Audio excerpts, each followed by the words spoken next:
Good evening, and thank you for joining us. My name is Sam Gold, and I'm the Executive Director of the Lower Connecticut River Valley Council of Governments, also known as RiverCOG. Joining me in this presentation is Megan Juflis, RiverCOG Senior Planner. We also have in attendance this evening members of our Regional Planning Committee, other RiverCOG staff members, and our project consultant, Sheldon and Halliday. Finally, and most importantly, we are joined by land use commissioners, first selectmen, town planners, other officials, and other stakeholders, and interested members of the public from across the region. Thank you for being here and sharing a portion of your evening with us.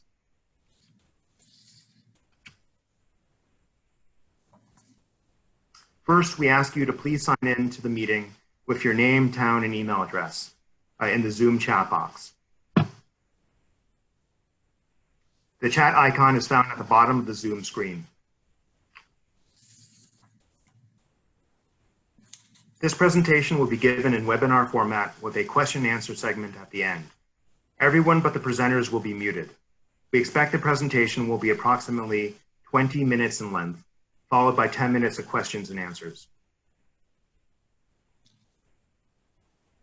If you have questions during the presentation, please feel free to type into the Zoom chat box. After the completion of the presentation, we will read your questions aloud and provide answers. We will answer as many questions as time allows. If you signed in with your email address and add your name to the submitted question, we can follow up with you directly on any questions that we don't get to. This presentation and the question and answers will be recorded and posted to our project website, rivercogregionalplan.org, at the conclusion of the We will also send you a link to this presentation so you can share it with anyone in town that should be involved with the creation of the Lower Connecticut River Valley's first regional plan, or RPOCD. Before we get started, I'd like to recognize the Regional Planning Committee's chair, Frank DeFelice, for a few words of welcome. Frank? Thank you, Sam, for that introduction. As Sam mentioned, my name's Frank DeFelice, and for the past 5 years, I've had the pleasure of serving as the chairperson for the Regional Planning Committee for our 17-town RiverCOG region. On behalf of more than 24 representatives that serve on the RPC, I want to express our appreciation to you for taking time out of your schedule to attend this special presentation, which will introduce you to the importance of and the process for creating this new regional plan of conservation and development. Although each of our 17 municipalities surely possesses attributes that make them unique, it is very important for us to plan regionally. And this is because each of our 17 municipalities are and will continue to be reliant upon and impacted by their neighboring municipalities. Our appeal to the outside world depends greatly on these cohesive relationships, and therefore there is much to be gained by our working in common. As the RPC embarks on this new regional plan of conservation and development, they will be paying particular attention to balancing conservation with development, and indeed this balance is critical for the long-term success of the plan. The RPC also recognizes that this plan must consider the challenges and impacts of the rapidly changing world we live in. To this end, the RPC hopes to incorporate options in the plan that will assist our member municipalities in navigating these challenges and in addressing the issues that we have in common. Following this presentation, the RPC is hopeful that you will participate in the plan's development, sharing your vision, identifying important issues, critiquing our work, and identifying the goals that will define and improve our region over the next 10 years and beyond. And we look forward to seeing you at our future events. And with that, let's get Sam and Megan, we'll get them started. Great. Thank you very much, Frank. Thank you, Sam. So let's begin with the basics. First and foremost, why are we talking to you this evening? We are here because RiverCOG, the Regional Planning Committee, the RPC, and our consultant, Sheldon and Halliday, are working on the region's first regional plan of conservation and development, the RPOCD, for the Lower Connecticut River Valley, and we need your help. Our goal is a regional plan that you will find to be relevant, useful, and facilitates towns working together on common issues and goals. This is the beginning of a process, and we are looking forward to your involvement.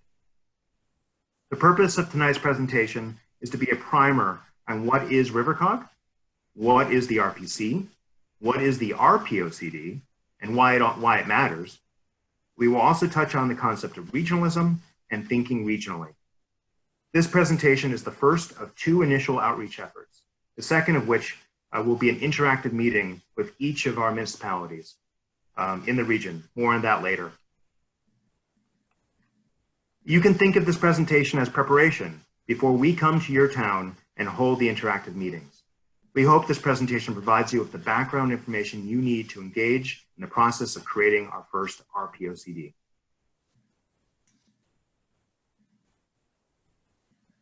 RiverCOG was formed in 2012 by the merger of two smaller predecessor regional planning agencies. RiverCOG is one of 9 state-designated COGs in Connecticut. COGs are voluntary associations in municipalities, and every city and town in the state has chosen to be a member of a COG. The RiverCOG was created by ordinances adopted by 17-member municipalities: Chester, Clinton, Cromwell, Deep River, Durham, East Haddam, East Hampton, Essex, Haddam, Killingworth, Lyme, Middlefield, Middletown, Old Lyme, Old Saybrook, Portland, and Westbrook. The municipal chief elected and executive officials, your first selectman, mayor, or town managers, sit on RiverCOG's board of directors. They are joined with representatives of the region's 2 bus companies and the Middlesex County Chamber of Commerce. That group of 19 serves as the policy committee of the RiverCOG Metropolitan Planning Organization, a decision-making body for state and federal transportation funds. RiverCOG currently has 8 full-time and 1 part-time staff members with professional certifications and advanced degrees in urban planning, law, digital mapping, environmental science, geography, and geology. RiverCOG staff has decades of professional work experience in the lower Connecticut River Valley region. RiverCOG acts as an extension of the region's city and towns and provides shared regional services under direction of your first selectmen, town managers, and mayor. We serve the region by reviewing municipal land use decisions for intermunicipal impacts, offering planning support and temporary staffing to the region's municipalities, and facilitating regional cooperation, collaboration, and action within our areas of focus. These include regional transportation, land use, emergency preparedness, land conservation, and economic development, and most recently, COVID-19 response and recovery. As mentioned in the previous slide, RiverCOG is both a federally designated metropolitan planning organization responsible for planning for and programming of transportation funds, and a state-designated regional planning organization responsible for overseeing regional land use and the creation of a regional plan of conservation and development. The Regional Planning Committee, or RPC, is an appointed committee created by the RiverCOG board and is made up of representatives from each of the 17 municipalities of the region. Several planning responsibilities have been delegated to the RPC, including oversight and review of plans and studies, review of municipal zoning amendments and subdivisions on town boundaries, and that review is for intermunicipal impacts between the towns, and the oversight of the creation of the Regional Plan of Conservation and Development. This Regional Plan of Conservation and Development will be up for board adoption, and the board may adopt the RPC's plan or propose revisions to it. Now I'll turn over to Megan Juflis to continue the presentation. Thank you, Sam. So what is an RPOCD? The RPOCD is a visionary policy document. This means that it is not binding on municipalities and commissions in the region. Rather, it's an aspirational document identifying preferred land uses, development patterns and types, and desirable areas for conservation based on existing and emerging regional trends and challenges. The RPOCD can be a tool used to guide funding for projects in the region, and its creation is required by Connecticut statute. You may be familiar with the state POCD or the POCD for your city or town. The RPOCD is similar, but with a regional perspective. This has several advantages, which we'll discuss more as we go.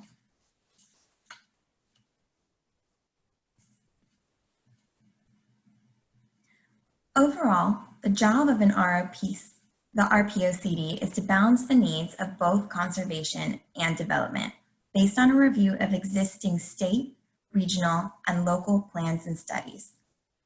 An RPOCD will identify areas that are preferred for either conservation or development, as well as those areas whose characteristics can support both conservation and development.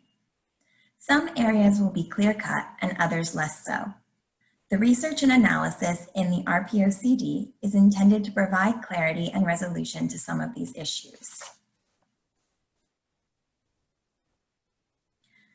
Because of its regional perspective, an RPOCD is able to look beyond city and town boundaries to create a cohesive regional vision.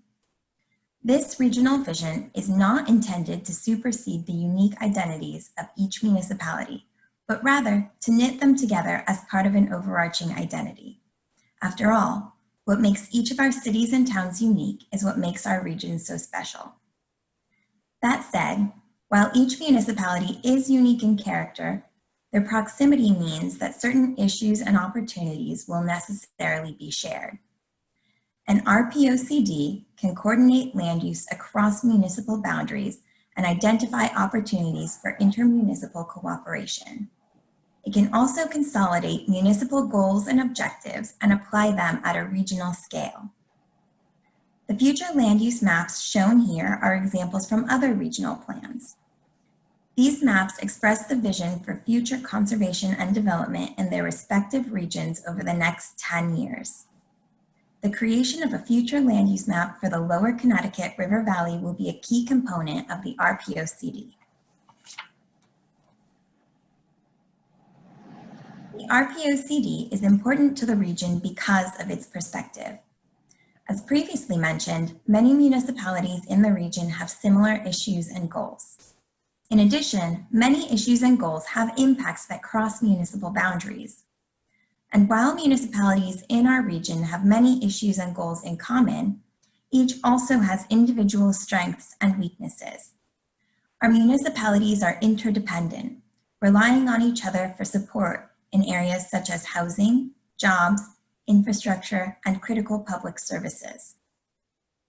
By looking at the region as a whole, an RPOCD is able to identify similar issues and goals, as well as areas where municipalities can support one another, and provide a roadmap for coordination and cooperation that will have local impact. This type of regional coordination is not uncommon. In fact, you may already be familiar with some of these regional services. For example, public health districts, 911 and paramedics, and regional transit districts.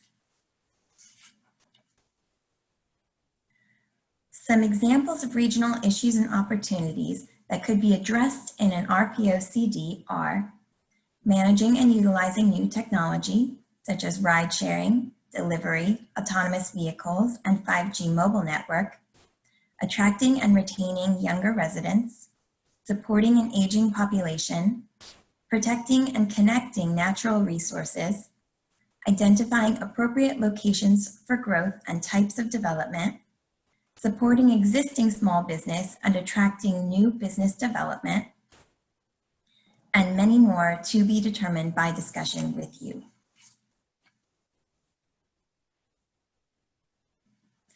An RPOCD impacts decision-making at the regional level. This includes guiding the review of land use proposals, establishing funding priorities, and identifying projects of regional significance. Equally important, an RPOCD can serve as a major resource to municipalities. It's based on the collection and analysis of large amounts of data that can be useful in local decision-making. An RPOCD also makes recommendations on how to achieve the regional vision. These plans can serve as a foundation for future municipal work. By establishing this foundation, an RPOCD can save municipalities time and resources. We hope that you would include the RPOCD in your future municipal updates. Finally, by working regionally, municipalities can cooperate to maximize benefits and minimize costs that local land use decisions will have.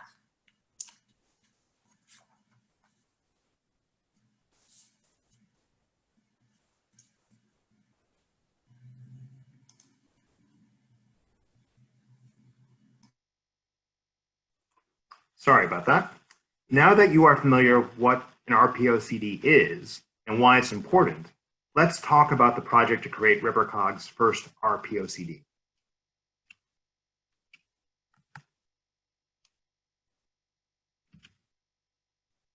As we mentioned at the onset, RiverCOG, the RPC, and our consultant, Fitzgerald and Halliday, are working to create the first regional plan, or RPOCD, for the Lower Connecticut River Valley. Here you can see the project team, many of whom are joining us on this evening's webinar.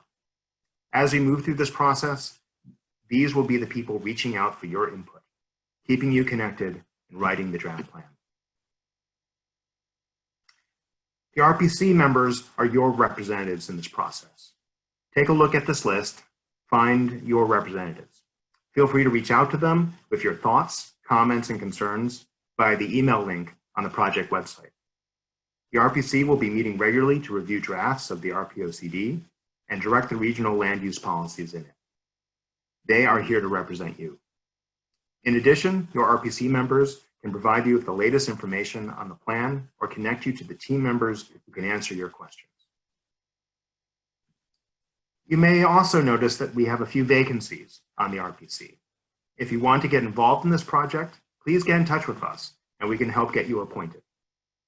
Participation in the RPC is the best way to make sure your town's interests are represented. As we move forward with the planning process, it is important to know that we are not starting from zero.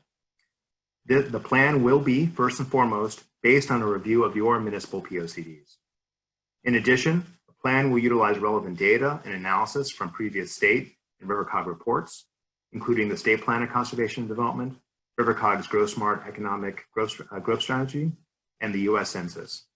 Finally, we are committed to creating a data-driven plan that incorporates your input.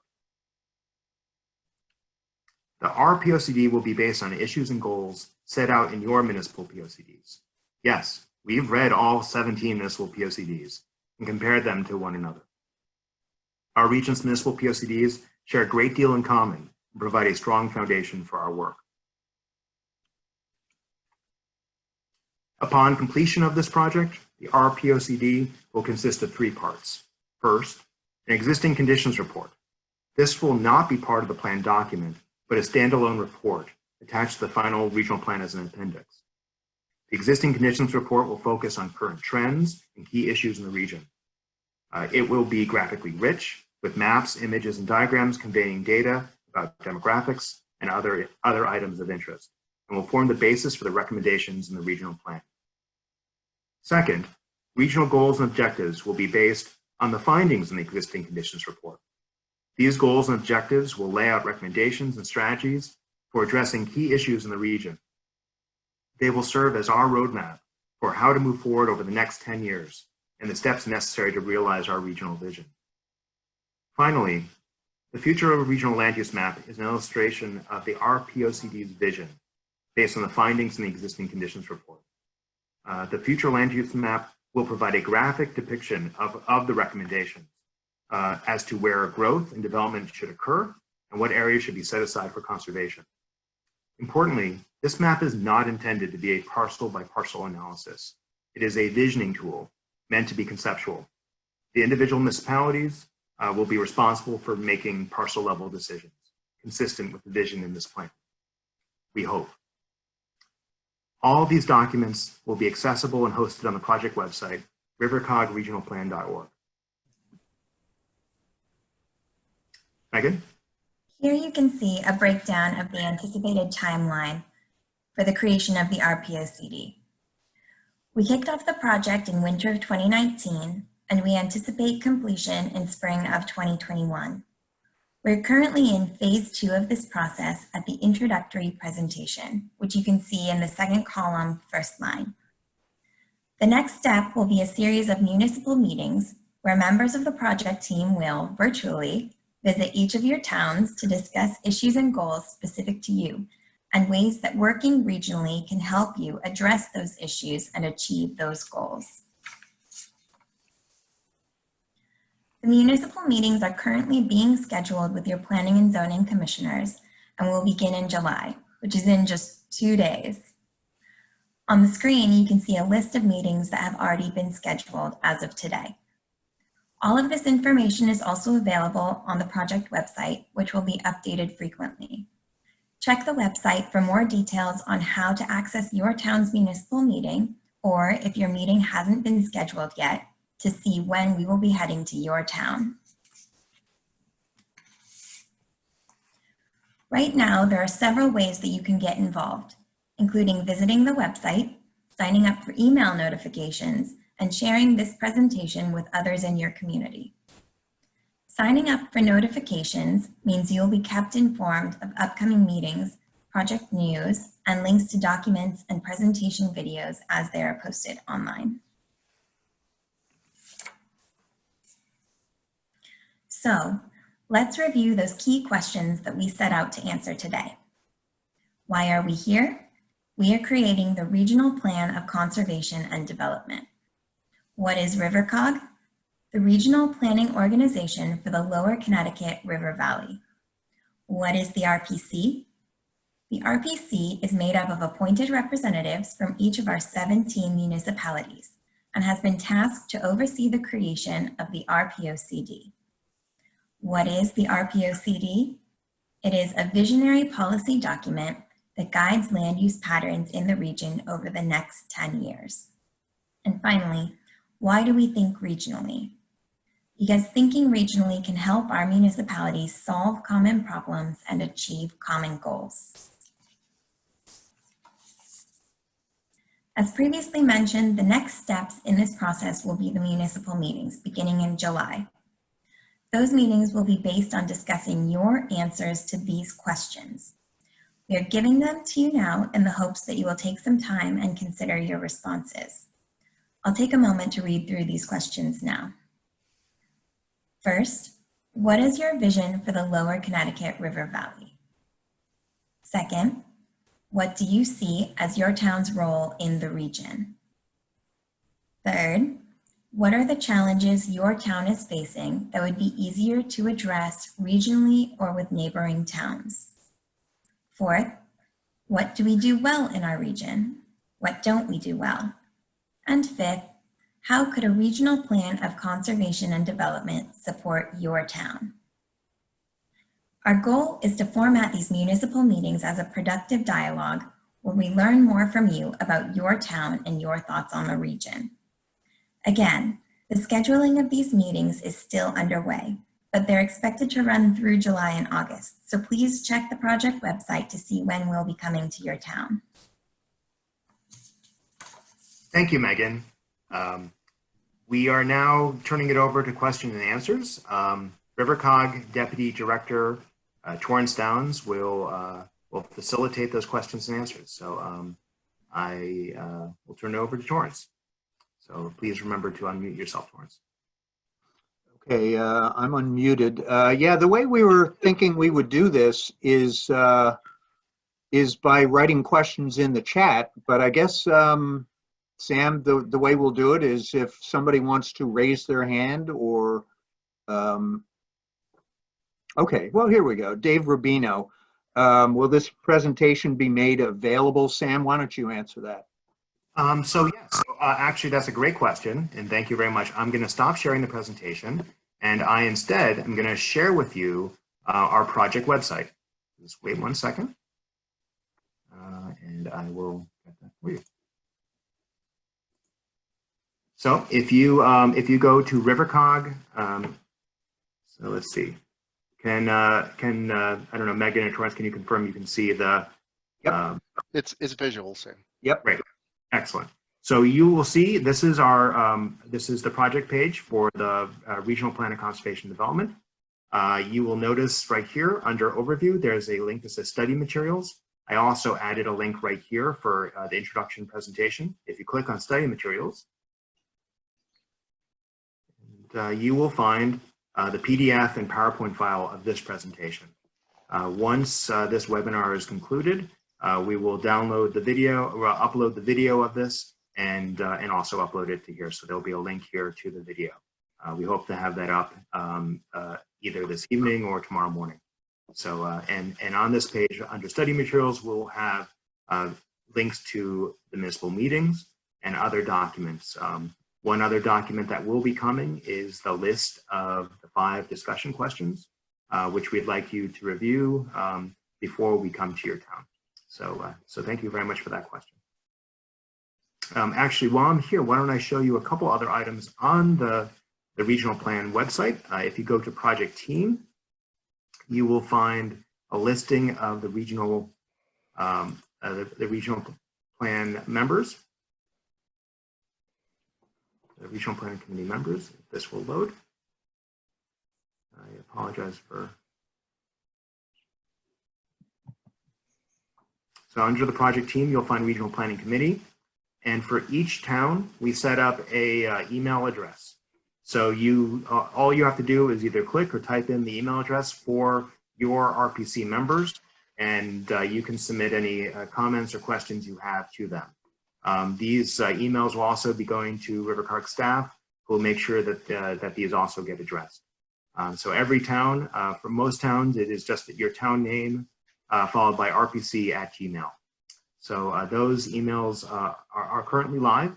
So if you send correspondence to those, they will get to your RPC members. So, and then Sam or Frank or Megan, does the RPC scope of this plan cover fire and emergency services? So I'll take this, and then I can turn over to Frank or Megan. In general, this is a regional land use plan to guide land use decisions. Although when it comes to emergency services, those things do intersect with land use. We're not going to be making we're not going to go into any discussion about regional emergency services necessarily, but we will note them when they're appropriate. And I don't know, Frank, if you had anything else you wanted to say. No, I think you've summed it up very well, Sam. Megan, is there a deadline for the finalization of the plan?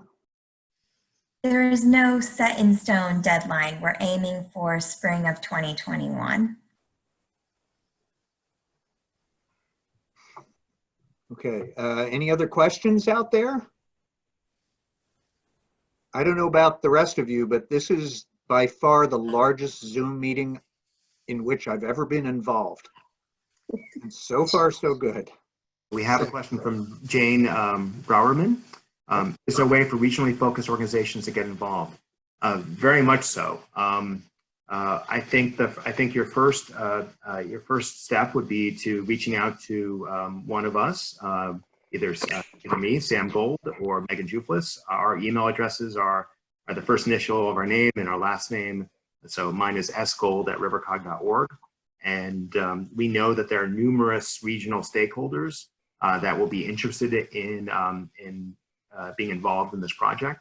And we encourage you to contact us, and as we post documents, draft documents, we'd be looking for your comments, your input, and anything else that you think is relevant to a regional land use plan. A question from Bernie, whether it's Bernie Willis or Bernie Gelati, my old friend. How does this plan mesh with local plans? This is an excellent question. So, so first of all, when it comes down to local zoning and planning, those responsibilities reside with municipalities. So your municipal land use commission, your planning and zoning commission, your separate planning and zoning commission. This is a visionary document that's meant to help coordinate towns working together. It does not, conformity with the regional plan is not required under state statute, although RiverCOG is required under statute to receive what are called referrals. So when your town proposes a change to the texts of your zoning regulations, or proposes subdivisions or zoning map changes on town boundaries, RiverCOG is responsible to review those for intermunicipal impacts. And once we have that regional plan, we'll also be reviewing it for conformity with the regional plan. The idea here is to build collaboration between the towns. That is why we're going to go to each one of your town's planning commissions, because we want you to have ownership of this plan and have you be involved in the very beginning of it. So when this plan is completed in early 2021, you will see this as a valuable tool and useful for your work in your town. Frank, will all the meetings be open to the public? Absolutely. All regional planning committee meetings are open to the public. Okay, and Megan, will the plan include or address regional trail planning? I think I'm going to pass this one over to Sam. Okay. So there will be a transportation section of the regional plan, but it will not be as detailed as you would expect, primarily because RiverCOG has its own regional transportation plan, which we adopted last year, which you can find on rivercog.org under documents. That plan does talk about trails in great detail. I think there will be a number of areas where trails and bicycle and pedestrian infrastructure will intersect into land use in this plan, particularly about making our town centers and downtown Middletown livable and vital. So although I would expect trail recommendations would be in the transportation plan and also in a forthcoming regional bike and ped plan, we will probably have references to those documents instead of replicating them. Sam, Representative Christine Palm indicated that she had to jump off for a bit. She indicated that at the beginning of the meeting. She asked, what would we like the state legislature to know about this regional plan? And she comments that it's nice to have this conversation offline if that's easier, but what would we like the state legislature to know? We know that the state has, a lot of issues right now with COVID. We are right now in between. The regional plan sits between your town POCDs and the state plan of conservation and development. And for a number of reasons, and particularly this year because of COVID, the General Assembly did not adopt the draft state plan of conservation and development. So I think that would be my primary suggestion to the legislators would be to complete our state plan and get that adopted. And because that provides guidance to the regions and also to the towns and is used to guide state investment. So I think that would be my advice to her. Frank, here's a pertinent question, timely question from Kevin Wilhelm. Will the data include a racial equity lens? So it's principally a land use plan, but there always are components of the plan that will address all social and economic structures. Sam, maybe you want to comment as well on that? Yeah, so the existing conditions report will have a breakdown of all the demographic data regarding income, poverty, race, ethnicity. The issue of recommendations regarding social equity, I think those issues have become increasingly to the forefront of public discussion, and I think the RPC will probably take those questions up. But the basic data, which I think will be useful for all of our towns as they work on their own projects, will be there for them to use. Sam, Raul Debergard, who is an RPC member from Haddam, for everyone. And our vice chair. That's right. Yeah, as our vice chair, yeah. He asks, some people have said COVID presents an opportunity to look at the future with a new eye. Will the regional plan try to include that in its vision to the extent the feeling is shared?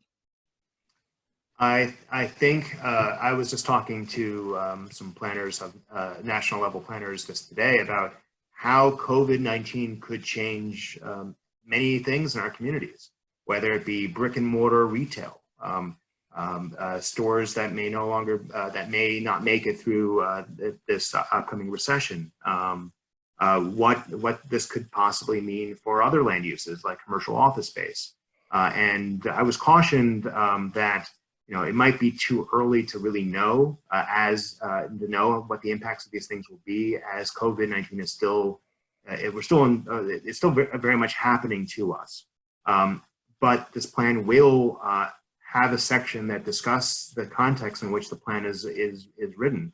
If you noticed, we started this project in the winter and got sidetracked by COVID-19 and had to retool our public involvement process in order to be able to do this virtually and reach out to all of our towns. So it's really been a learning process for us. I do think that we will, by the completion of this project, I think we will have more to say about COVID-19. But I think we all can say that this is a watershed event, and things after COVID-19 will be different. One thing that I think is going to be very clear is that the access to high-speed internet is going to be what will be to today in the future what electricity was to the WPA in the 1930s, the rural electrification. So in order to conduct business, for people to be able to work from home and for kids to go to school from home, broadband needs to be available even in the most rural parts of the region. So, but yes, we will have some sort of commentary on regional impacts of COVID-19, particularly through a land use lens. Does anybody else have any questions? So far, that's the last question written in the chat box. Oh, here's one from Humphrey Tyler. Since educational preparation is important to economic development, will the plan address educational resources? Sam, Frank, Megan, who wants to take that one? I'll be happy to take that. Go ahead, Frank. So the RPC in its discussions has already arrived at a couple of areas that they feel there's a need to concentrate on. One is specific to educational preparation for jobs, for the technologies, the crafts, and so forth that are needed in our region. With the building boom that occurred several years ago, and then less and less and less building and so forth has been going on, a lot of these craftspeople, they're getting harder and harder to find, and that is an economic opportunity for us as a region. The other thing is that we, of course, will cover educational resources. We're fortunate in our region that we are married up with Middletown, which of course has Wesleyan and has a large campus there. But more and more education, be it education that is brought to the home remotely via the internet, or education in the conventional sense in the classroom. These things are important in planning for the 17-town region. So the short answer is yes. And I'll just add to that, we have been noticing in most of our districts a decline in school enrollment. Schools are really essential and key to the town's identities. So I think approaches to shore up our school age population through attracting young families and young workers to our region is going to be important. So that's a clear issue that we have identified in demographics that working together we can help address better. I see Mary Jo Nozzle from Old Lyme joined us. Mary Jo, I'm not sure if you were about to ask a question or not. If not, anyone else? Hi, Terrence. Hi, Mary I'm sorry, Jo. I couldn't get on earlier. Thanks for inviting me in here. I may have missed in the first part, and if I did, do you mind going over how the regional plan gels with the municipal plans? Yeah, I can recap that. The regional plan is a regional vision document. It is its power comes from convincing the municipalities that the ideas and the information that it contains are good ideas and worthwhile. And because of that, we're at the very beginning of this process for public outreach. We are going to each one of the towns and going to the land use commissions that have land use powers. So this is going to be about creating a vision for the region, and about getting towns to work together and identifying those common issues and goals. Mary Jo, I'll follow up with you with a link to the presentation and to the recording. And I do apologize for your inability to get in earlier. That was a technical oversight. So we will get you the link to the recording. Thank you all. I will take. Yeah. Read it. I'll take Edie Twining's question. Will there be coordination for small town infrastructure for water and wastewater treatments? Okay, so this is an issue that is we do not have a lot of water and wastewater, and particularly wastewater sewer infrastructure in large portions of the region. The issue, as everyone knows, particularly sewer, is very expensive, and areas where you have sewer, you want to make the most use of it to be able to pay for the costs, to retire those bonds, and to pay for the maintenance of sewage treatment facilities. I think we will make recommendations in general, at least in general, for water and wastewater infrastructure. In some areas, where it comes to economic development and particularly industrial development, we want to focus intense uses, whether it be denser housing or some industrial processes, to areas that already have this infrastructure or may have capacity. And we will identify some of those areas. When it comes to the issues of major expansions of sewer and water, I don't know if the RPC is going to want to go there. But I think recommendations about how those should proceed and how the existing infrastructure, the use of the existing infrastructure should be maximized, will be key things in this plan document.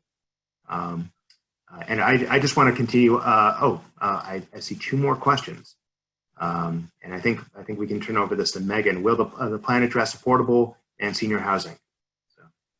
Yes, the plan will absolutely address both affordable and senior housing. We'll look at the supply of affordable housing that we have. We'll also look at the demand for housing, and we'll be looking at our supply of housing and making sure that we right size and right price housing for the population that we have and the population that we expect to have in the next 10 years. Sam, will the plan address local food delivery systems and food security? Good question. Yes, actually, I wrote a food security plan when I was in graduate school, so this is an issue of great interest to me.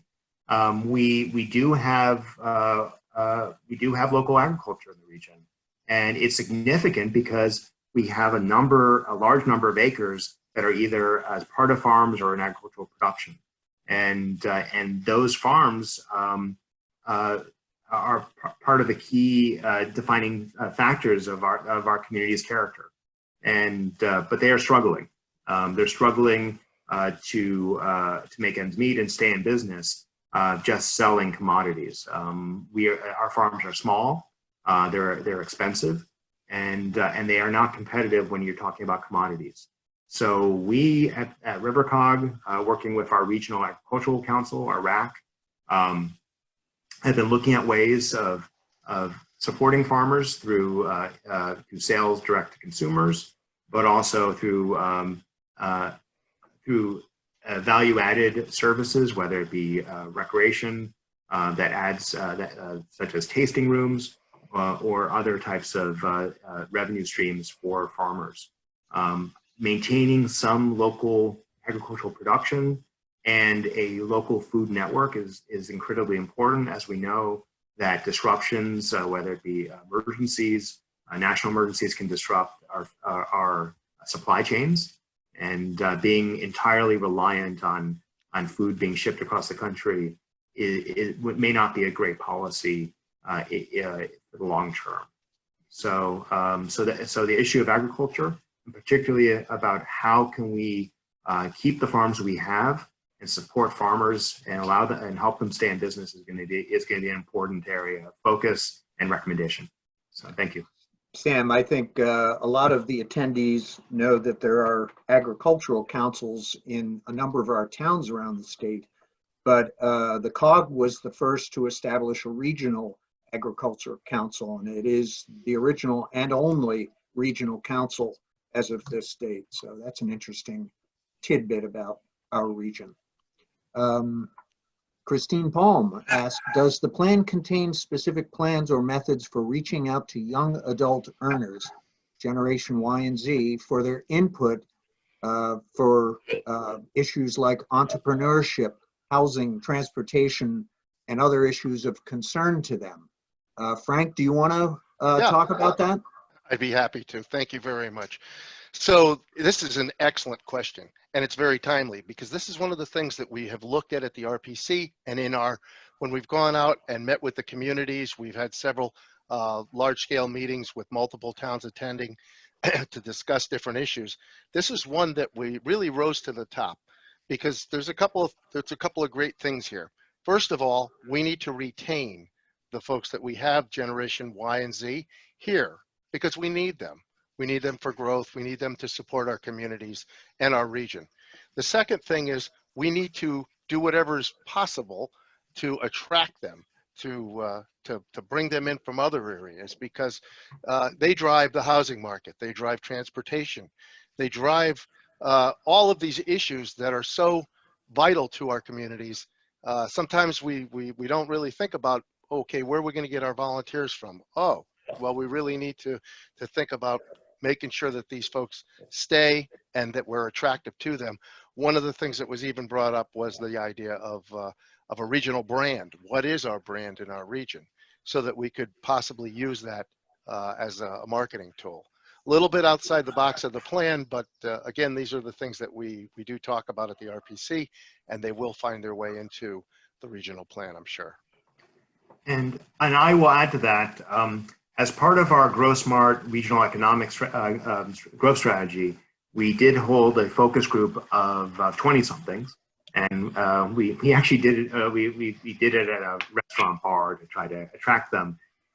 We have, as part of this project, later on thematic outreach meetings, and I think that would be a great use of one of those meetings to try to do a specific outreach meeting for young adults who are in the region, potentially either graduate students or soon to be grads of some of our colleges, and try to pick their brains as to what would keep them here, and why, what are the reasons why they would leave. I think a number of us can come up with those ideas, but I think we need to ask.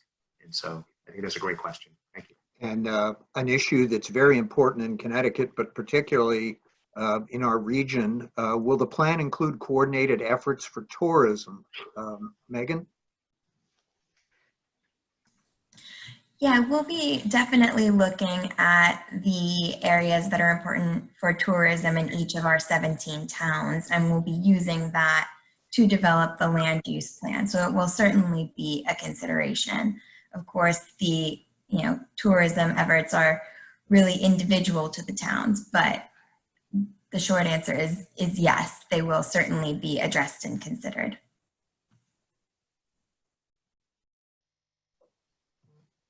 Any other questions out there? These have all been excellent questions, right on point. And I want to thank you for all the people who hung in there. We've kept the vast majority of our participants, so thank you. If there are no more questions right now, please feel free to reach out to us through the project website. You can email me directly at sgold@rivercog.org. You can also reach out to your RPC members, and we'll get the message to them as well. So we look forward to coming to visit you in a couple weeks. And for the towns who have not scheduled meetings yet, we'll be continuing to work with your planning commissions and planning and zoning commissions to set up a time. All of these meetings, the meetings in the municipalities, our future meetings with the RPC, our meetings as we go through this process will all be open to the public. And if you are interested, please put your name and address, email address in the chat box, and we will get you on the notice email list. Any participation that you any involvement that you'd like, any level of involvement you'd like, would be greatly appreciated as we work to finish this project. So, I don't know if there's any more questions, please put them in the chat box. Otherwise, we might adjourn for the evening. All right. Well, seeing no additional questions, let's say goodnight and thank you. So Thank you. Thank you, everyone. Thank you. We really appreciate it. Great attendance. And the video will be posted shortly to the website. Great job, Sam. Thank you.